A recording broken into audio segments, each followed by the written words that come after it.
Hello बच्चों last video के अंदर हमने अकाउंटिंग इक्वेशन के एक क्वेश्चन को डिस्कस करा था और मैंने आपको होमवर्क के अंदर 3 क्वेश्चंस दिए थे। क्वेश्चन नंबर 1 दिया था, क्वेश्चन नंबर 2 दिया था, इनफैक्ट 4 क्वेश्चंस दिए थे, क्वेश्चन नंबर 6 दिया था और क्वेश्चन नंबर 8 दिया था। तो बच्चों जो भी क्वेश्चन आपने करे उनके आप आंसर्स नीचे से टैली कर सकते हैं कि आपका आंसर मैच करा या नहीं। और अगर बाय चांस कोई नहीं भी करा, कोई डाउट भी है, तो आप मुझसे पूछ सकते हो मैसेज पर। और अदरवाइज़ आज के मैं कुछ क्वेश्चंस और आपके साथ डिस्कस करूँगा, आपको करवाऊँगा। तो होपफुली आज के क्वेश्चन करके प्रॉबली अगर कोई डाउट भी होगा आपका तो वो दूर हो जाएगा। तो बच्चों पहले हम आज क्वेश्चन नंबर 3 करेंगे, आप और मैं साथ साथ। तो फटाफट से हम फॉर्मेट बनाते हैं अकाउंटिंग इक्वेशन का, ठीक है। अच्छा, किसी बच्चे के पास अगर बुक नहीं है तो मैं एक बार यहाँ पे डिस्प्ले कर रहा हूँ, ठीक है। आप वीडियो को पॉज करके यहीं पर ये क्वेश्चन को अपना नोट कर लेना, ठीक है ना। तो मैं यहाँ पे एक बार डिस्प्ले इसलिए कर रहा हूँ, जिसके पास भी बुक नहीं है वो ये क्वेश्चन को वीडियो यहीं पर पॉज कर ले एंड नोट कर ले। चलो ठीक है बच्चों, तो फटाफट फॉर्मेट बना लेते हैं। सीरियल नंबर सबसे पहले ये बनाना है आपको, उसके बाद पहली main heading assets is equal to liability plus capital, ठीक है। पॉइंट नंबर 1 क्या लिखा है पढ़ते हैं। पॉइंट नंबर 1 में लिखा है स्टार्टेड बिजनेस विद कैश 50,000। हमने 50,000 रुपये कैश के साथ बिजनेस शुरू करा, ठीक है। तो क्या करेंगे, कैश के नीचे लिखेंगे 50,000 और कैपिटल के नीचे भी लिखेंगे 50,000, ठीक है। उसके बाद सेकंड।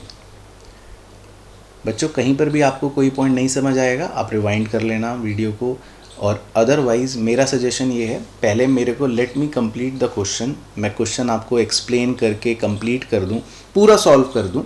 जब मैं पूरा ये सॉल्व कर दूंगा तब आप वीडियो को पॉज करना और अपनी पूरी अंडरस्टैंडिंग लेना कि हाँ पूरा सॉल्यूशन आपको समझ आ गया, एंड देन उसको फटाफट से नोट कर लेना। अगर मैं एक्सप्लेन कर रहा हूँ तो आप साथ साथ एक्सप्लेनिंग और राइटिंग करोगे तो हो सकता है आपकी अंडरस्टैंडिंग थोड़ा स्लो चले। तो इट्स बेटर अभी बैठ जाओ, खाली सिर्फ फोकस करो मैं जो लिख रहा हूँ कि बिल्कुल वो आपको एक एक वर्ड बाय वर्ड समझ आ रहा है। देन पूरा सॉल्यूशन होने के बाद वीडियो को पॉज कर देना और फिर उसको अपने रजिस्टर में नोट कर लेना पूरे को, ठीक है सर। अब सेकंड लिखा है सैलरीज पेड 2,000। बच्चों हमने सैलरी पे करी, तो सैलरी पे करने से क्या होगा, हमारा एक तो कैश कम हो जाएगा क्योंकि हमने पैसे दिए। और सैलरी पे करना क्या होता है बच्चों, एक ये एक्सपेंस होता है, ठीक है ना, एक एक्सपेंस होता है। तो कोई भी एक्सपेंस अगर है तो उसको हम अपने कैपिटल में से माइनस कर देते हैं, ठीक है। उसके बाद थर्ड। बच्चों मैं न्यू इक्वेशन नहीं बना रहा, वो स्टेप मैं बीच में स्किप कर रहा हूँ क्योंकि मेरा अभी फोकस है कि मैं आपको ट्रांजैक्शंस के इफ़ेक्ट सिखाऊं कि किस ट्रांजैक्शन को कैसे प्लस या कैसे माइनस करना है। तो अभी मेरा फोकस ये है। हाँ, बाद में फाइनल इक्वेशन बना के टैली कर लेंगे कि क्या वो बुक से मैच कर रही है या नहीं। तो थर्ड लिखा है वेजेस आउटस्टैंडिंग। बच्चों वेजेस आउटस्टैंडिंग का मतलब ये होता है कि हमें किसी को पेमेंट करनी थी, हमें किसी को 200 रुपये देने थे पर हमने अभी तक वो नहीं दिए हैं। वेजेस मतलब होता है वैसे सैलरी, कैजुअल लेबर को वेजेस बोल देते हैं। तो मुझे किसी को 200 रुपये पे करने थे पर मैंने अभी तक वो पे नहीं करे हैं। तो आउटस्टैंडिंग वेजेस जो होता है या आउटस्टैंडिंग कोई भी एक्सपेंस बच्चों एक लाइबिलिटी होता है। तो हमें लाइबिलिटी के नीचे हेडिंग बनानी पड़ेगी आउटस्टैंडिंग वेजेस 200 की, और क्योंकि ये वेजेस एक्सपेंस है तो हमें इस 200 को कैपिटल में से माइनस भी करना पड़ेगा। तो इसके 2 इफ़ेक्ट्स क्या आएंगे, ये आएंगे। उसके बाद पॉइंट नंबर 4 लिखा है, बिल्कुल उसी की तरह लिखा है interest due but not paid. बच्चों इंटरेस्ट ड्यू का भी मतलब आउटस्टैंडिंग ही होता है, यानी कि हमें इंटरेस्ट पे करना था पर हमने अभी तक पे नहीं करा। तो इंटरेस्ट ड्यू का मतलब भी आउटस्टैंडिंग ही होता है, तो ये भी बच्चों एक लाइबिलिटी ही होती है, आउटस्टैंडिंग इंटरेस्ट। तो आउटस्टैंडिंग इंटरेस्ट के नीचे हम लिख लेंगे 100, और ये एक्सपेंस है तो कैपिटल में से माइनस कर लेंगे 100। उसके बाद फिफ्थ है rent paid in advance. Rent paid in advance को बोलते हैं बच्चों प्री पेड रेंट, यानी कि आपने किसी को पैसे दिए हैं एडवांस में।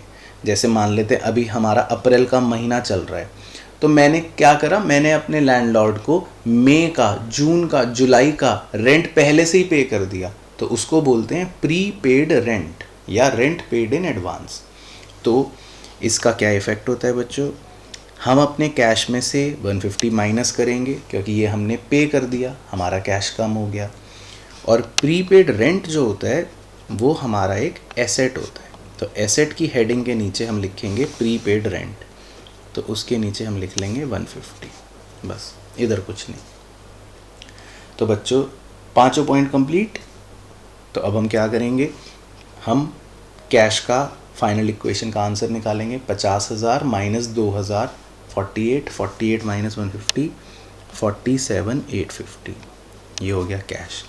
उसके बाद प्रीपेड रेंट के नीचे तो है 150 is equal to outstanding wages 200 plus outstanding interest 100 plus capital, जब आप सॉल्व करोगे 50 माइनस 2,000 48,000 और माइनस 300 47,700। तो इस साइड का टोटल आएगा 48,000 और राइट हैंड साइड का टोटल भी आएगा 48,000। इसका मतलब हमारे दोनों साइड टैली हो गए। ठीक है, तो आई होप आपको क्वेश्चन 3 समझ आया हो।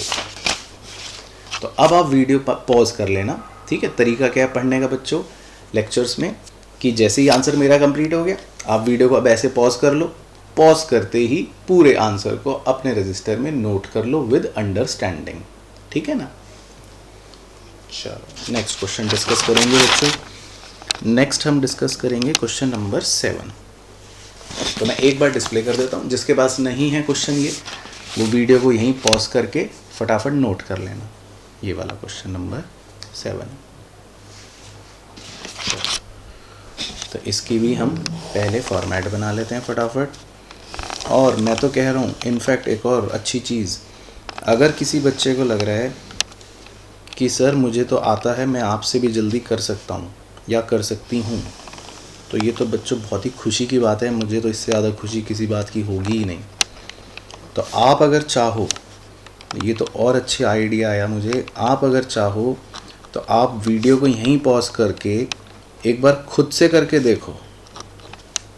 वीडियो यहीं पॉज करके 7 क्वेश्चन को एक बार खुद बनाओ। क्या हो गया, गलती तो होगा ज़्यादा से, तो क्या दिक्कत है।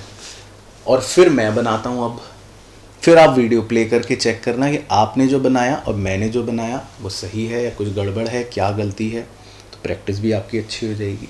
तो आप वीडियो को पॉज करके यहाँ पे खुद भी ट्राई कर सकते हो। चलो, तो फर्स्ट पॉइंट है started business with cash 1 lakh. तो आपने क्या करा, कैश के नीचे 1 लाख लिखा और कैपिटल के नीचे भी 1 लाख लिखा।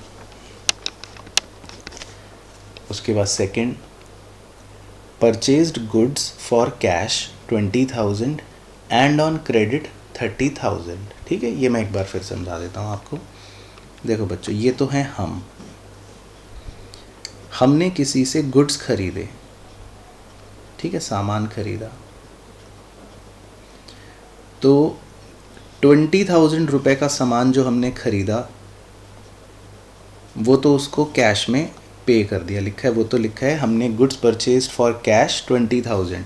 तो 20,000 का सामान खरीदा, उसको 20,000 हमने पैसे पे कर दिए। एंड ऑन क्रेडिट 30,000, और 30,000 का सामान भी हमने जो खरीदा 30,000 का, उसके पैसे नहीं दिए। वो क्रेडिट का मतलब है बच्चों उधार पे खरीदा, यानी हमने उसको बोला कि हम ना पैसे बाद में देंगे, बाद में। तो मैंने आपको सिखा रखा है जिस भी आदमी से आप क्रेडिट पर गुड्स खरीदते हो उस आदमी को क्या बोलते हो, ये हमने पढ़ रखा है कि जिस आदमी से we purchased goods on credit, तो that person is known as creditor. तो इसको हमने कहा तुम्हें 30,000 रुपये हम बाद में देंगे, ठीक है ना। तो अब इस पूरी ट्रांजैक्शन को अच्छे से समझो, एक बिजनेसमैन की तरह सोच के। आपने कितने रुपए के गुड्स खरीदे टोटल? 20,000 के ये, 30,000 के ये। तो आपके पास टोटल गुड्स कितने रुपए के आ गए? 50,000 रुपये के। तो आप स्टॉक के नीचे तो 50,000 रुपये लिख लोगे प्लस। अब आपने 20,000 रुपये उसको कैश पे कर दिया, तो आपकी जेब से पैसे गए, 20,000 रुपये गए, तो आपको अपने कैश में से 20,000 रुपये माइनस करने पड़ेंगे। और 30,000 रुपये आपने कहा मैं बाद में दूंगा, यानी कि आपने उस आदमी को क्या बना लिया? अब अपना क्रेडिटर बना लिया। और क्रेडिटर क्या होते हैं हमारे लिए? लाइबिलिटीज़, ये भी पढ़ रखा है।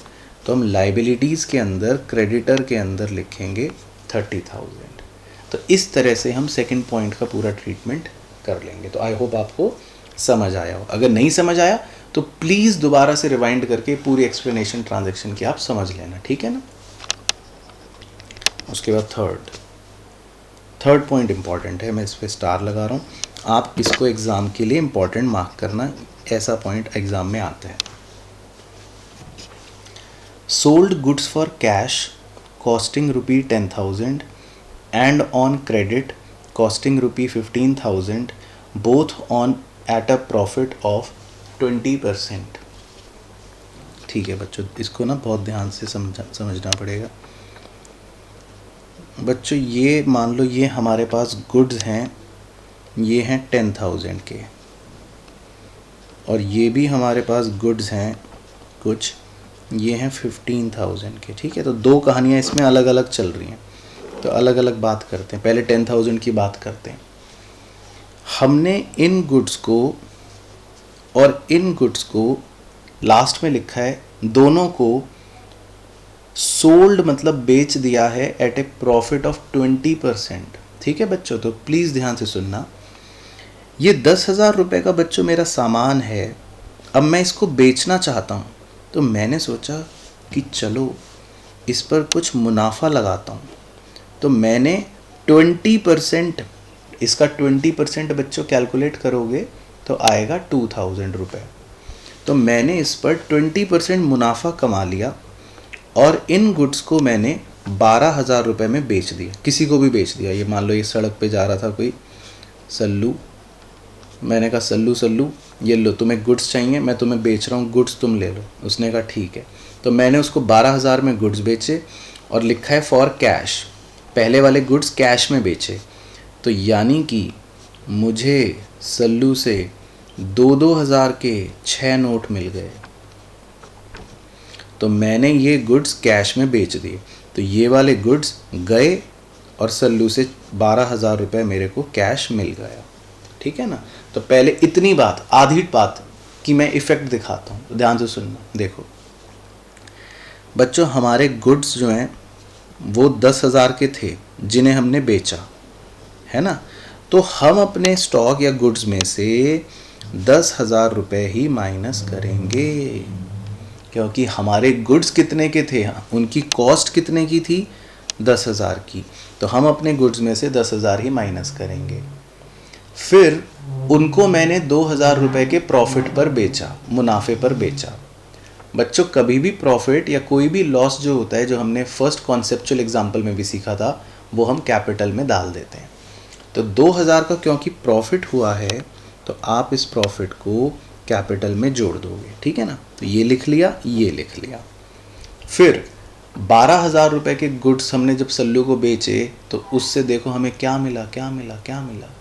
2,000 के 6 नोट, 12,000 रुपये हमें कैश मिल गया।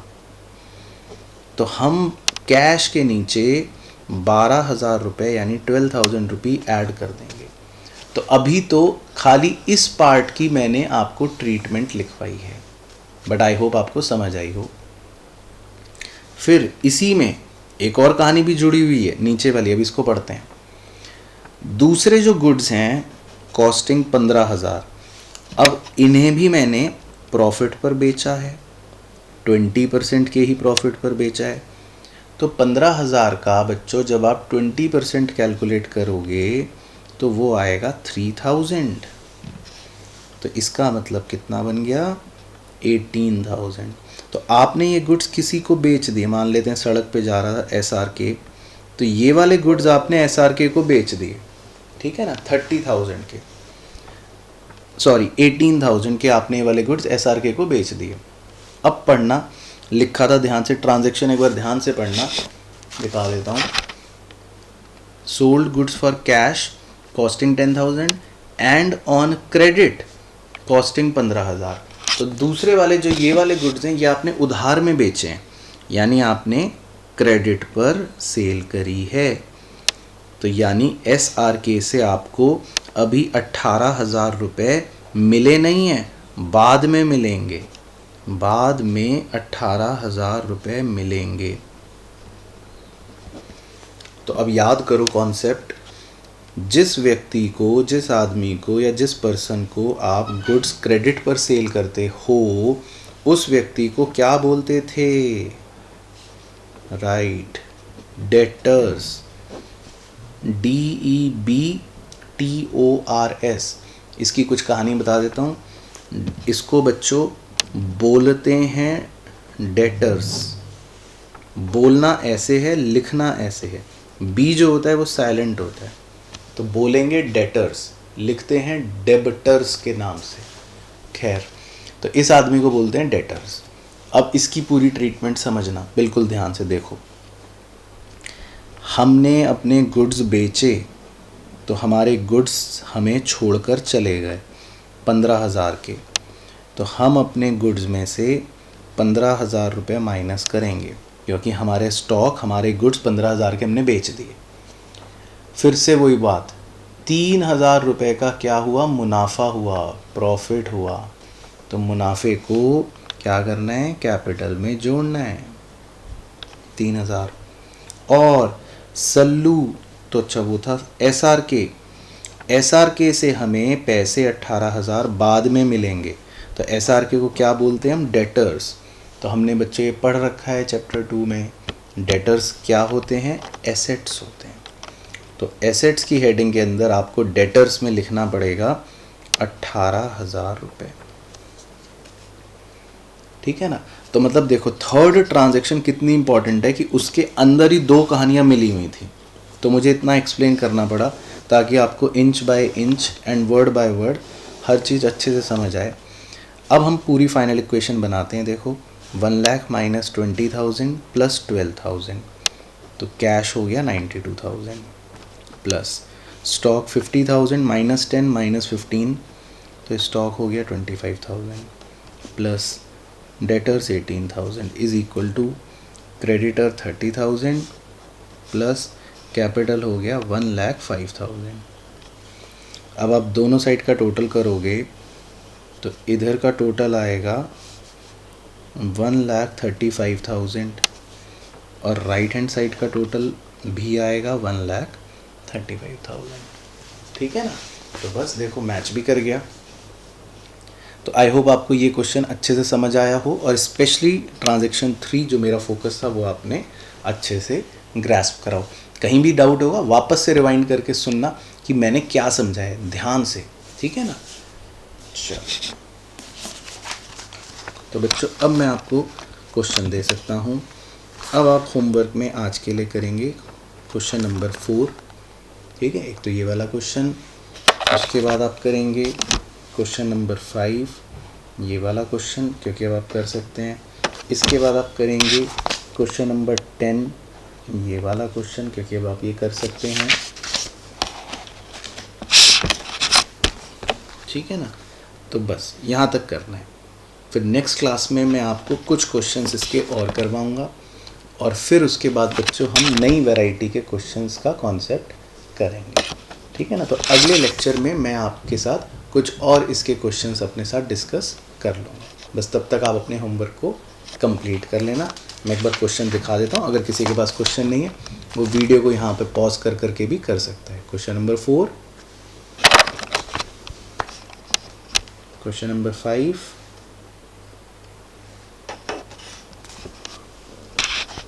क्वेश्चन नंबर 10, ये वाला, ठीक है ना। बस फिर बाकी हम अपने नेक्स्ट लेक्चर में इसको आगे कंटिन्यू करते हैं।